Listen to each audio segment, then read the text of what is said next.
ஒரு ப்ரொஃபஸர் வந்து அவர்கிட்ட படிக்கிற ஸ்டூடெண்ட்ஸ் எல்லாத்தையும் எல்லா இடத்துலையும் கவர்மெண்ட் ஆஃபீஸில் வச்சு அங்கே என்ன நடக்குதுங்கிறத நோட் பண்ணுறாரு அப்படிங்கிறது ஒரு கற்பனை பாத்திரம் தான். ஆனால் இங்கே வந்து பார்க்கும்போது ரியலாகவே ஒரு அம்மனா இருக்கு.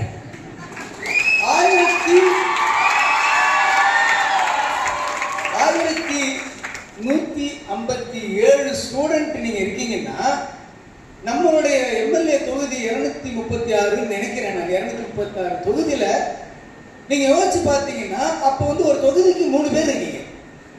தமிழ்நாடு ஃபுல்லா ஒரு தொகுதிக்கு 3 பேர் இருக்கீங்க. ஒரு தொகுதி 21 கிலோமீட்டர்னு வச்சுக்கிட்டா 7 கிலோமீட்டருக்கு தமிழ்நாடு ஃபுல்லா ஒரு ஆள் இருக்கீங்க நீங்க.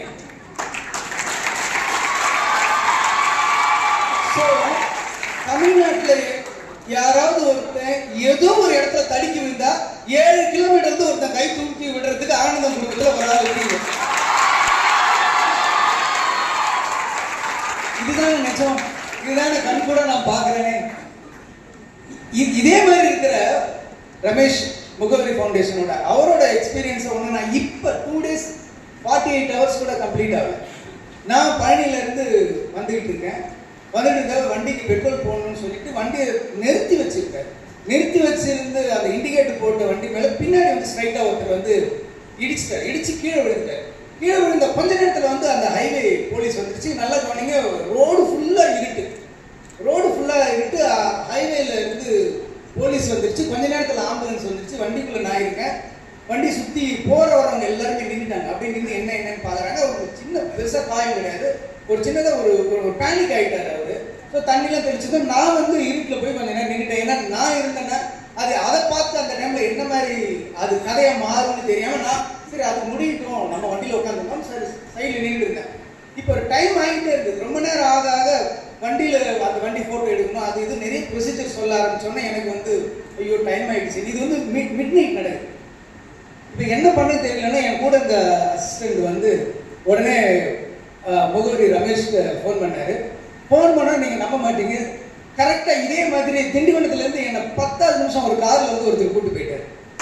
ஸோ இப்போ தான் புரியுது ரியல் லைஃப்பில் இவ்வளோ பெரிய நெட்வொர்க், எவ்வளோ பெரிய பேர் இருக்கீங்க. நீங்கள் இவ்வளோ பேர் இருக்கீங்க. அப்போ வந்து இவ்வளோ டாக்டர்ஸு. அப்போ வந்து ஒவ்வொரு கவர்மெண்ட் ஜிஹெச்லையும் ஒரு டாக்டர்ஸ் இருப்பீங்க. ஒவ்வொரு கவர்மெண்ட் ஆஃபீஸ்லையும் ஒரு ஆள் இருப்பீங்க. அங்கே என்ன நடக்குதுன்னு ஒரு நல்ல விஷயத்துக்கு உங்களை கான்டாக்ட் பண்ணலாம், ஒரு எமர்ஜென்சிக்கு கான்டாக்ட் பண்ணலாம், ஒரு கொரோனா டைமில் உங்களை ரீச் பண்ணலாம். அப்படின்னும் போது அது எவ்வளோ பெரிய பலம். நீங்கள் எல்லாம் ஒன்றா இருக்குது. இண்டிவிஜுவலாக அப்பா அம்மா சம்பாதிச்சு அதில் படித்த பசங்களை விட இந்த மாதிரி ஒரு நெட்வொர்க்காக சேர்ந்து உங்களோட பலம் இருக்கு பார்த்தீங்களா, அதுதான் பெரிய விஷயம். ஓனாயோட பலம் என்னன்னா அதோட கூட்டம் தான் சொல்றாங்க. அந்த கூட்டத்துல மொத்தமா சேரும்போது ஒரு பலம் கிடைக்குது பார்த்தீங்களா. நான் வந்து ரமணால வந்து ஒரு டயலாக் எழுதியிருப்பேன். ஒவ்வொரு ஸ்டூடெண்ட் நெருப்பு மாதிரி, நெருப்புக்கு மட்டும்தான் கூட சேர்கிற எல்லாத்தையும் நெருப்பாக்குற சக்தி இருக்கு. ஒரு நாள் இந்த இந்தியாவை நெருப்பு தீப்பிழம்பா மாறும் அப்படின்னு நான் சொன்னேன். அதை நான் இப்ப கண் கூட பாக்குறேன். ஒவ்வொருத்தருக்குமே ஒரு பெயர் நான் பாக்குறேன்.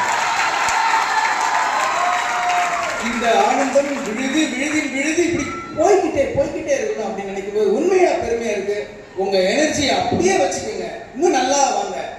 நான் வந்து பாருங்க கொரோனா டைம்ல யார் என்ன அந்த ஆன்லைன் கிளாஸ் அது இதுன்னாங்க. திடீர்னு ஒரு நாள் என் பொண்ணு ஷூட்டிங்க்கு வந்தா பக்கத்தில் இருக்கிறவங்க பொண்ணு என்ன படிக்கிறா அப்படின்னு கேட்டாங்க.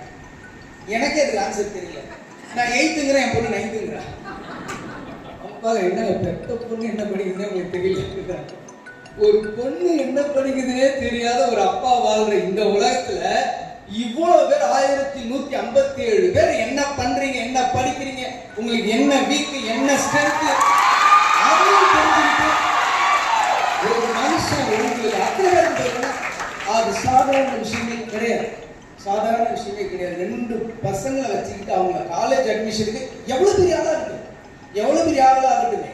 ஆனா அவங்க நினைச்ச கோர்ஸ் கிடைக்கணும், நினைச்ச மார்க்ஸ் கிடைக்கணும், நினைச்ச ஸ்கூல்ல சேர்க்கணும், நினைச்ச ஸ்போர்ட்ஸ்ல அவங்களை கொண்டு வரணும் அப்படின்றதுக்கு ஒரு இண்டிவிஜுவலா பேரண்ட்ஸ் கஷ்டப்படுறது காலத்துல இவ்வளவு உங்களை நெஞ்சில சுமந்து இவ்வளவு ஒரு டீம் சுத்திட்டு இருக்குன்னா அது எவ்வளவு பெரிய விஷயங்கிறதா நீங்க உணரணும். ஓகே, உங்களுக்கு என்ன சொல்லணும் அப்படின்னு வந்து பார்த்தா நல்லா படிக்கணும் அப்படின்னு சொல்லி உங்களுக்கு நான் அட்வைஸ் சொல்லக்கூடாது. ஏன்னா நல்லா படிச்சதுனால தான் நீங்க இங்க வந்திருக்கீங்க. உங்ககிட்ட எல்லாம் பேசுறதுக்கு அட்வைஸ் பண்றதுக்கு எனக்கு தகுதி இருக்கான்னு எனக்கே தெரியல.